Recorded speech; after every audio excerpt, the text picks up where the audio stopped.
Hello and welcome to The Hindu.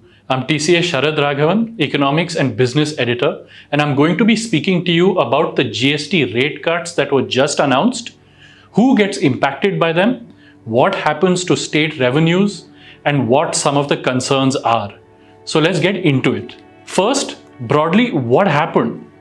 The GST Council met on September 3rd and decided to go ahead with the central government's proposal to shift GST from the current broadly 4-rate system to a predominantly 2-rate system of just 5% and 18%. They also decided to move items around so that almost every item has seen a rate cut. There are a few that have gotten more expensive, but we'll get to that in a bit.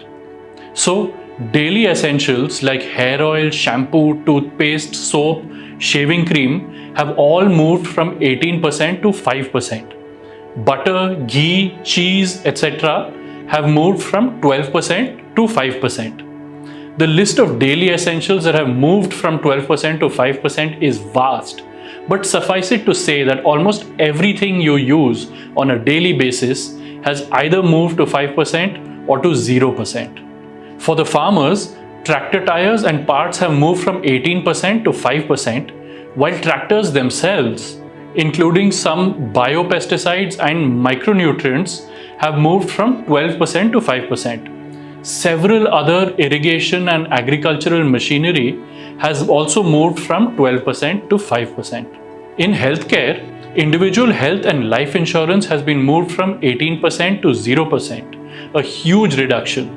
Thermometers have come down to 5% from 18%, while medical grade oxygen and corrective spectacles like the ones that I have on are set to come down to 5% from 12%. Study material has come down to 0% from 12%. Coming to vehicles, petrol and petrol hybrid, LPG, CNG cars of less than 1200cc engine capacity and 4000 millimeters in size will be taxed at 18%, down from the 28% plus cess that they used to attract.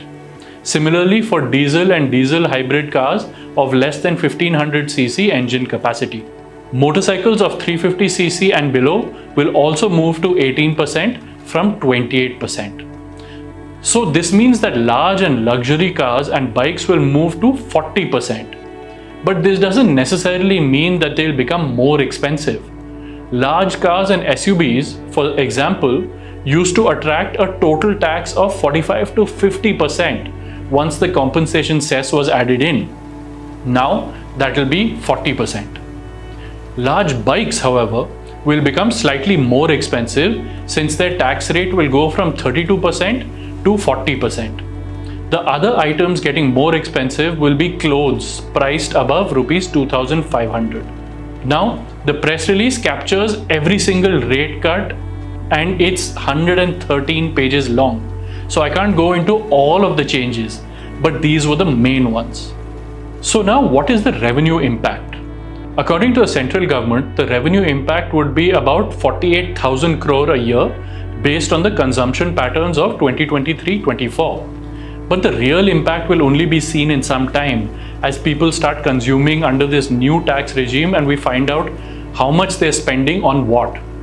But if it is 48,000 crore, then half of this will be borne by the center and half by the states. The opposition states had asked the GST Council for revenue protection in terms of a cess that could be used to compensate them, but this proposal was not approved. There will be no additional cess.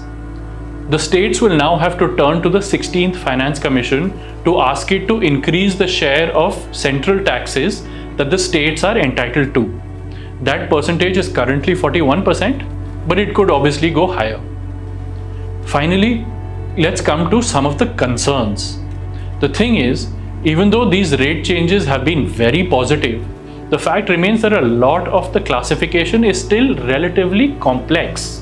Some of them have to do with value, such as clothes valued at less than 2,500 are taxed at one rate, while clothes above that are taxed at another rate, while other classifications are on the basis of things like engine size.